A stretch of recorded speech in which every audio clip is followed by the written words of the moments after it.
শুধু আমি এই আমার মেয়েটাকেই দিতে পারি তোমাকে। ওর বাড়া, আপনার মেয়েকে নিয়ে কি আমি চাটবো? 2 লাখ টাকা দিন, না কিছু সম্পত্তি দিন, নাই আমি বাড়া চললাম। দাঁড়াও বাবা, একজন মায়ের কাছে তার মেয়ে সব থেকে বড় সম্পত্তি, আর আমি এই সম্পত্তি তোমার হাতে তুলে দিতে চাই। আরে আন্টি, আপনার মেয়ের সম্পত্তি আমার কোনো কিছু লাগবে না, আমি আপনার মেয়েকে বিয়ে করতে চাই। আরে বাবা, তা বললে হয় নাকি? বিয়ে দিতে গেলে তো একটু রেডি সেডি হতে হয় নাকি? আরে আন্টি, ওইসব কিছু লাগবে না, আপনার মেয়েকে আমি এক্ষুনি বিয়ে করতে চাই।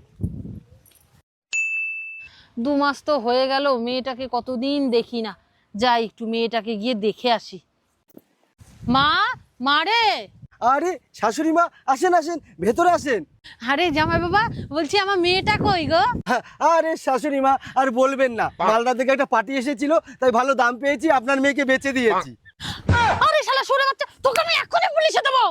আরে শাশুড়ি মা, আপনিই তো বলেছিলেন আপনার মেয়ে বড় সম্পত্তি, ওর জন্যই তো আমি বেচে দিয়েছি।